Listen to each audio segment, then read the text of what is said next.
दोनों kidney damage हो चुकी हैं। भाई अगर अपनी सिस्टर से लेता है कितनी साल तक चल पड़ती है वो किडनी? देखो, जो एवरेज एज है वो है 10 साल। उसके बाद आपको दोबारा से किडनी ट्रांसप्लांट की जरूरत पड़ेगी ही पड़ेगी। लेट्स से अगर फैमिली से कोई अपनी किडनी लेता है, दोनों किडनी डैमेज हो चुकी हैं, अब ऑब्वियसली बात है लेनी पड़ेगी।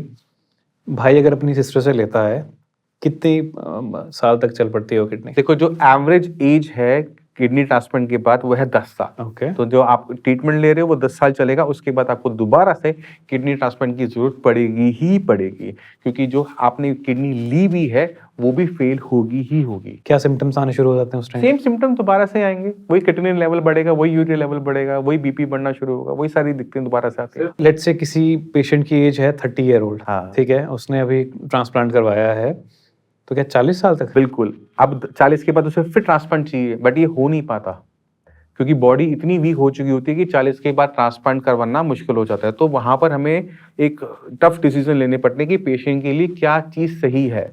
तो जो पेशेंट यंग है, जहाँ पे किडनी पूरी खराब हो चुकी है, उनके लिए ट्रांसप्लांट अच्छा है कि 10-15 साल मिल जाए, बहुत अच्छी बात।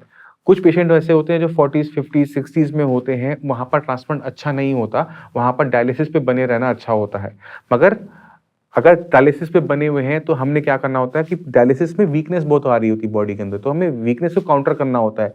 तो ऐसे पेशेंट के अंदर हमें खाना बहुत अच्छी मात्रा में देना होता है। और सबसे अच्छा तरीका, अगर आप अपनी किडनी को खराब होने से रोक लेते हो, ना ट्रांसप्लांट से बच जाते हो और डायलिसिस से भी बच जाते हो बहुत लंबे टाइम तक। The Himachali Podcast.